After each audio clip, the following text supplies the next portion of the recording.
네, 이제는 전문가와 함께 시장에 대한 마감 분석을 들어보도록 하겠습니다. 히트앤비트, 오늘도 MTN 이학영 전문위원님과 함께합니다. 위원님 안녕하세요. 네, 안녕하세요. 자, 어제 장 막판에 시장 막 당겨 올리길래 오늘 내심 좀 기대를 했는데 이거 일어난 분들 좋다 말았네 이러신 분들 참 많을 것 같아요. 이럴 때는 어떻게 대응을 해야 되는 건지 좀 궁금하고, 그리고 오라클 드디어 좀 반응을 보여주고 있습니다. 진단 내려주세요. 네, 전반적으로 오늘 같은 경우는 유가가 가장 시장의 중심인데 이틀째 지금 하락했지만 어저께만큼 큰 폭의 하락은 아니었거든요. 네. 조금 내려가는 정도. 물론 선물 시장이 한때는 4월 분기 기준으로 $80 이하까지 가기도 했었는데 여하튼 어제보다 소폭 좀 하락하는 정도. 그러면서 주식시장은 혼조 마감했습니다. 플러스였다가 결국 막판에는 나스닥은 그래도 뭐 플러스 보합. 그렇지만 전체적 시장은 혼조권이었다. 혼조권이라는 의미는 그냥 플러스만 해서 그건 의미가 없는 하루였다라고 그냥 이해하시면 좋을 것 같습니다. 그러다 보니 최고가 대비는 여전히 S&P 기준으로 보면 3% 정도 좀 내려와 있는 수준이 되겠고요. 나스닥은 5% 정도가 최고점 대비 조금 내려와 있다라는 정도 이해하시면 좋을 것 같습니다. 섹터로 보면 소재라든가요, 임의 소비재 등이 소폭 반등했지만 전반적으로 보면 에너지 섹터 같은 것들을 비롯해서 대부분의 sek터는 오늘 좀 재미없었던 하루가 되겠고요. 굳이 그 안에 섹터 안에 산업으로 보면 앞선 코너에도 얘기 나왔지만 엔비디아를 비롯한 반도체 쪽이 여러분 화면에서 보면 왼쪽 가운데 쪽이 되겠고요. 상대적으로 위쪽에 있는 것들을 일부 흔히 소프트웨어 쪽은 그동안 8일 연속 양봉이 계속 났었는데 오늘 조금 좀 쉬어가는 그 정도의 모습이었다라고 큰 틀에서 이해하시면 좋겠습니다. 굳이 이제 하나 더 따진다 그러면 큰 섹터의 비중 많이 작아져 있지만 통신 쪽이 있습니다. 통신 쪽이 은근히 지금 사상적 효과가 이제 부근에 와 있거든요. 그만큼 시장이랑 상관없이 안정적인 흐름을 추구하는 사람들의 통신주 이런 것들은 여전히 이어지고 있다라고 보셔야 되겠습니다. 질문이 났던 주식이 오늘 오라클인데 오라클이 이제 오늘 실적을 발표했습니다. 오라클은 통상 이제 상당히 늦게 실적을 발표하는 기업이 되겠는데요. 한마디로 보면 매출과 이익 모두 기대 이상이 나왔고요. 특히 이제 가이던스도 조차도 상당히 좋게 나왔습니다. 가이던스가 현재 진행되는 분위기도 훨씬 더 기대 이상이 났기 때문에 오늘 시간에서 바로 반영하면서요. 지금 시간에서 벌써 한 8, 9% 정도가 플러스를 유지를 하고 있습니다. 물론 얼마만큼 이어질지 모르겠지만 여하튼 주가가 워낙 오랫동안 재미가 없었던 기업이기 때문에 그런 흐름이 있었게 되겠고요. 굳이 한 가지 더 코멘트를 해드린다면 회사 측에서 얘기한 걸 보면 이번에 많은 사람들이 오라클이 빚으로 뭐 하고 있고 빚이 제대로 안 되면 어떻게 되냐 이런 걱정들을 많이 하고 있는 그렇죠. 기업이 되겠는데 회사 측에서는 물론 이제 앞으로에 대해 어떻게 될지 모르겠지만 이번 현재 진행된 이번에 발표된 실적을 보면 매출과 이익이 모두 20% 이상 늘어났거든요. 전년 동기 대비. 근데 이게 오라클 입장에서 보면 15년 만에 처음 있는 일이라고 합니다. 그러면서 회사 측에서는 뭐 미국 사람 흔히 하는 표현인데 뭐 엑셀런트하고 좀 황홀하고 엄청나게 좋은 실적을 이번에 보여줬다면서 흔히 얘기해서는 자랑, 자부심, 자신감을 피력했는데 월가 평가는 또 어떻게 될지 모르겠지만 여하튼 시간에서 주가는 올라갔다라고 보셔야 되겠고요. 또 하나 더 굳이 더 말이 나온 게 말씀드리면 에어런바이런먼트라는 대표적인 이제 미국 기준으로 보면 여러분들 좋아하시는 소위 그 무인 드론 이런 쪽에 관련 주식이 되겠는데요. 매출과 이익이 모두 실적에 미스했고요. 특히 실적 쇼크 수준으로 났습니다. 그 이익이 생각보다 훨씬 더 못 미쳐 10% 넘게 뭐 높이를 못 잡기 때문에 실적 쇼크라고 표현하는 게 맞겠고요. 특히 이제 가이던스도 또 생각보다 안 좋게 나왔거든요. 그러니까 모든 것이 안 좋게 나왔습니다. 그러다 보니 시간에서 좀 주가 좀 크게 좀 내려가는 그런 모습을 보여준 것이 에어런바이런먼트라고 보시면 되겠습니다. 심벌은 AV만 여러분들 좋아하시는 분 계실 것 같습니다. 네, 알겠습니다. 지금 참 좋네요. 속이 뻥 뚫리는 기분입니다. 오라클이 시간의 거래에서 어닝콜 진행되면서 지금 9% 가까이 오르고 있다는 점 확인을 해주시면 될 것 같습니다. 그렇다면 오늘 위원님께서 집중해 주신 헤드라인들 하나씩 살펴보겠습니다. 오늘 시장을 움직인 핵심, 오늘의 히트입니다. 뱅크 오브 아메리카가 주목한 GTC 관련주. 자, 이제 GTC가 다음 주 월요일이면 개막을 하게 됩니다. AI 업계의 슈퍼볼이라는 별명이 있을 정도로 AI 분야에서만큼은 진짜 중요한 이벤트이거든요. 이를 앞두고 앞두고 우리가 좀 잡아볼 만한 종목들이 있을까요? 네, 맞습니다. 지금은 이제 아시다시피 전쟁이 모든 것을 끌어가는 이슈지만 실제로 전쟁이 없었다 그러면 제일 큰 관심은 바로 엔비디아에 1년에 한 번씩 하고 있는 GTC에 대한 이벤트에 대한 것들이 많이 나올 만한 그렇죠. 것이 되겠습니다. 다만 이제 주시장이 이제 며칠 안 남았기 때문에 다음 주에 며칠 안 남았기 때문에 이런 얘기가 여러 곳에서 나오겠는데 오늘 GTC에 관련된 얘기를 잠깐 먼저 좀 해드리는 게 좋을 것 같습니다. GTC랑 아시면 계시겠지만 2009년에 산호세에서 시작한 그런 행사가 되겠고요.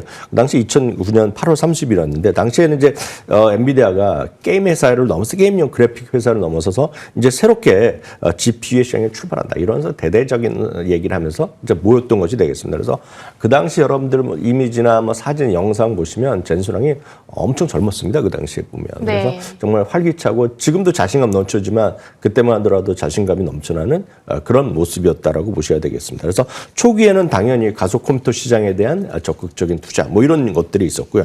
2014년부터 22년에는 딥러닝이라든가 AI 혁명을 주도하는 그런 흐름이 되겠습니다. 그리고 최근에는 2023년부터 현재까지는 소위 생성형 AI 그리고 가속 인프라 시장에서의 어떤 그런 주도 이런 것들이 세상이 어떻게 바뀌느냐가 되겠는데요. 또 왜 이렇게 슈퍼볼이라는 얘기까지 나오면서 왜 이렇게 지금 GTC가 가장 중요한 글로벌 테크 컨퍼런스가 됐느냐. 물론 그 전에 얼마 전에 스페인에서 했던 WFC 그런 건 있지만 그런 건 통신시장 쪽이었지만 그 당시 전만 하더라도 그게 이제 최고였고 이제는 이제 GTC가 압도하는 모습이 되겠는데요.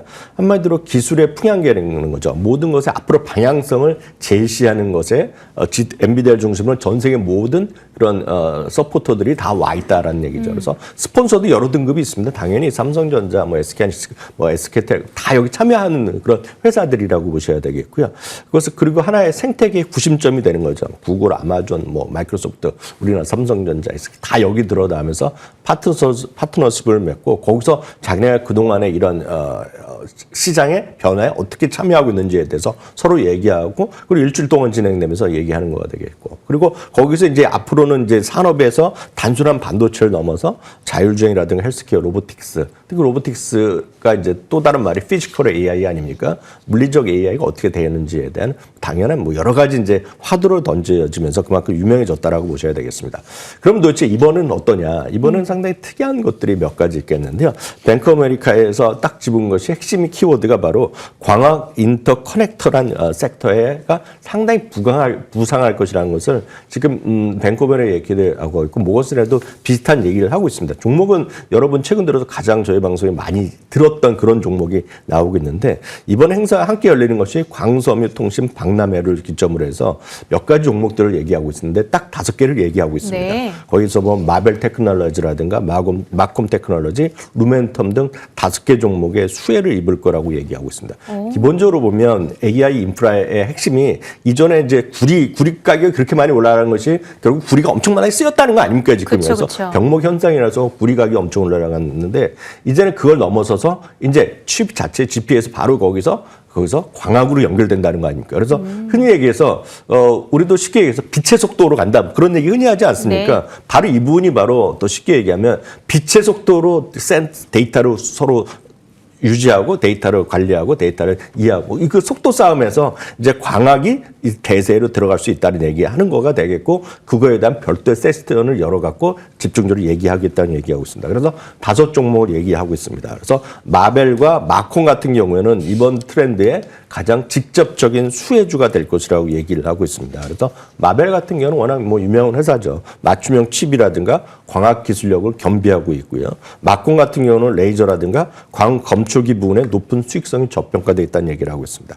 루멘텀과 코이런트는 이미 이전부터 많이 보신 분 계시겠지만 저희가 다루기 시작한 거는 지난주 중순 이후 그렇죠. 되는 위원님께서 말씀해 주셨었죠. 그때 뭐 저도 뭐 이러다 기사를 보고 하는 거죠. 저희가 했던 거는 엔비디아가 투자를 한 거 아닙니까 지금요. 네. 그때 엔비디아가 왜 이렇게 투자를 했지? 그러면서 관심을 끌었고 그 금요일 날 장 끝나고 나왔고 그래서 저희도 어저께 월요일 아침에 전해드렸던 거는 이들이 S&P 500에 편입되면서 레벨업이 또 한 번 레벨됐는데 간밤에도 주가가 많이 올랐어요. 그렇죠. 그래서 이틀 동안 올라갔는데 그게 바로 루멘텀과 코이런트가 모두 대표적인 레이저 부품 공급사들이라는 거죠. 바로 이 부분 때문에 엔비디아가 직접 뭐 큰 돈은 아니지만 투자를 했고 앞으로 같이 가겠다 얘기하는 거죠. 그래서 루멘텀과 코이런트가 최근에 가장 핫 이슈가 되겠다라고 보셔야 되겠고 다음은 크레도인데요. 구리 기반 기술을 갖고 있지만 못지않게 다양한 기술력으로 해서 이 세상의 변화 그래서 광학으로 가는 시대에서 한몫을 할 것이다. 그런 얘기 나오면서 바로 뱅커버에게 얘기한 거 바로 이 5 종목을 얘기하고 있다라고 보셔야 되겠습니다. 물론 JP모건이나 모건스탠은 다른 종목 추가하는 경우 또 빼는 건 또 있지만 오늘 뱅커버에 얘기한 거 상당히 이 트렌드에 맞기 때문에 오늘 소개해드렸고요. 기회가 되면 다음 주까지 해서 이런 기사나 내용이 있으면 다시 한번 전해드리도록 하겠습니다. 네, 너무 좋아요. 사실 이 루멘텀도 그렇고 코헤런트도 그렇고 정말 그동안 많이 오른 바가 있었는데 뱅크 오브 아메리카에서도 그렇고 위원님도 그렇고 달리는 말에 또 올라타도 좋겠다 이런 시각을 얘기해주고 있습니다. 자, 그렇다면 오늘 시장에서 두드러졌던 종목을 들여다보도록 하겠습니다. 종목의 비트입니다. AI 메모리 게임 체인저가 되어주고 있는 마이크론입니다.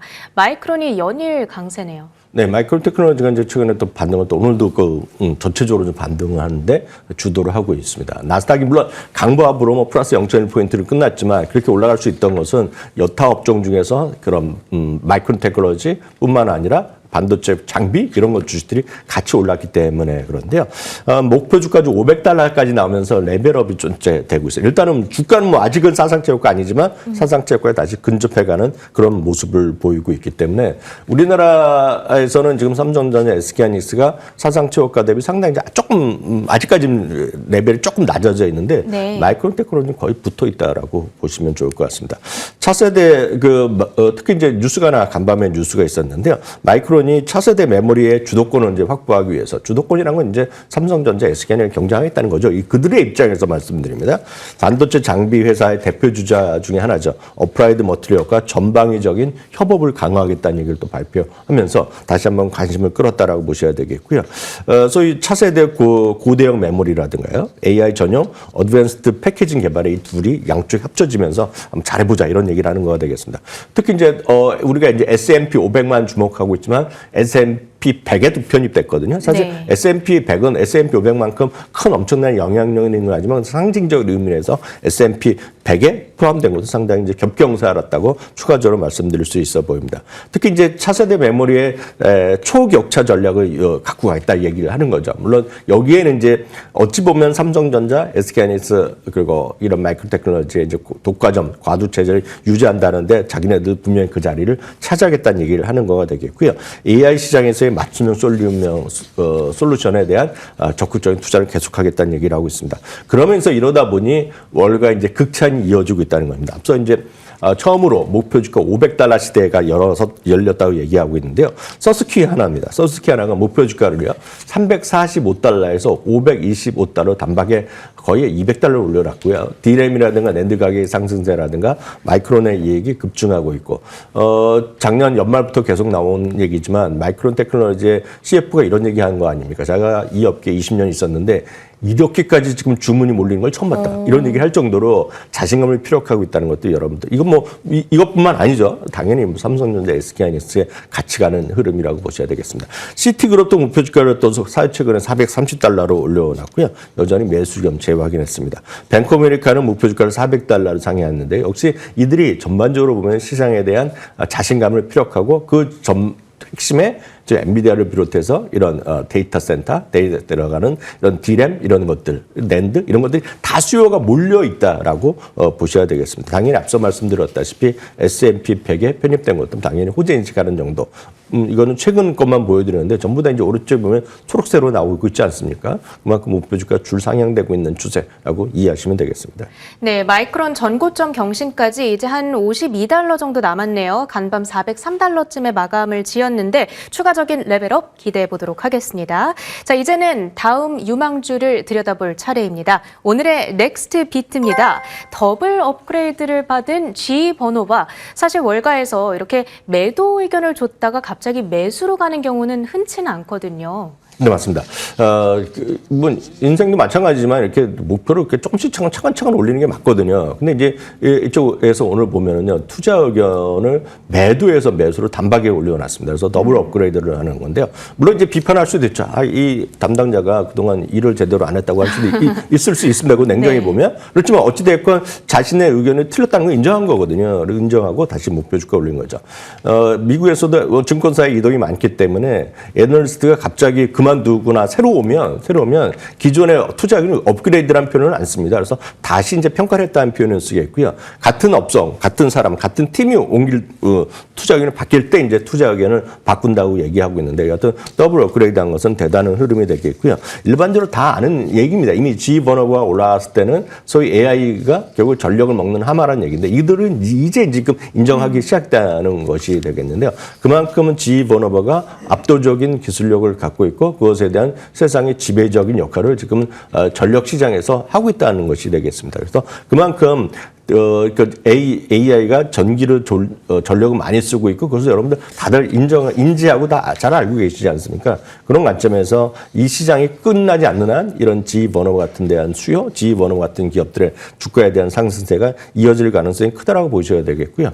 어찌됐건 이런 것들이 지나고 나면 뭐 이런 전쟁이 계속되고 전쟁이 더 격화되면 어떤 주식이 다 떨어지겠죠. 네. 할 수 없겠지만 전쟁이 만약 이번에 조만간 트럼프 대통령 말대로 조만간 이제 끝나거나 아니면 이제 좀 안정되는 흐름을 지나간다 그러면 주가가 어떤 주식이 올라가겠습니까? 첫 번째는 많이 떨어진 주식이 올라가겠지만 그냥 많이 떨어진 것 갖고는 필요 충분 주권이 되지 않습니다. 필요 충분이 되기 위해서 많이 떨어진 것도 당연히 좋은 요인이 되겠지만, 두 번째는 이익이 계속 늘어나고 투자 의견이 계속 올라가고 목표 주가가 계속 올라가는데 주가 계속 쉬었던 것들이 있거든요. 아까 제가 봤을 때 마이크론 테크놀로지가 그런 거라고 될 수 있겠고, G번호 같은 경우도 이렇게 투자 의견이 계속 바뀌고 올라가는 게 있다 그러면 그런 것들에 대한 관심 여전히 좀 필요하다고 보셔야 되겠습니다. 그래서 많은 분들이 한국 주식도 마찬가지입니다. 그냥 낙폭과대를 찾는다고 얘기하는데, 낙폭과대주라고 그냥 찾으면 당황스러운 게 많이 있습니다. 최근에 이렇게 한국 주식 떨어지고 미국 주식 잠깐 떨어졌을 때 보면 오르는 게 이상할 정도로 다 떨어졌거든요. 그러니까 네. 여러분들이 보시는 거는 여러분들 입장에서 다 낙폭과대주입니다. 그래서 그거 플러스 하나만 더 하면 된다. 그게 뭐냐면 이익이 증가세가 눈에 띄거나 아니면 투자 의견이나 목표 주가가 이렇게 좀 바뀌거나 이런 것들을 보면 좋은 팁이 될 수 있기 때문에 각자 생각하시는 종목들, 여러분들이 주식이 다 웬만한 것도 조금씩 떨어졌다 그러면 이때 한번 냉정히 보셔야죠. 뭐 삼성전자가 됐건 뭐가 됐건 간에 최근에 레포트들이 좀 나온 게 한번 찾아보시고 이럼에도 불구하고 오히려 목표 주가 올렸다 이렇게 떨어졌는데 이런 걸 한번 여러분들 추가적으로 스타디해 보시면 좋을 것 같습니다. 그런 관점에서 이런 G번호나 앞서 이제 오늘 가장 핫한 히트 주식인 예를 들어 마이크론 테크놀로지도 같은 시각에서 여러분 찾아보시면 도움이 될 것 같아서 오늘 정리해봤습니다. 정말 중요한 말씀을 주셨습니다. 이익과 투자 의견, 주가 이 3박자가 다 맞아 떨어지는 종목들에 주목을 하자. G번호바 그런 관점에서 주목을 해보도록 하겠습니다. 이학영 MTN 전문위원님과 함께했습니다. 고맙습니다.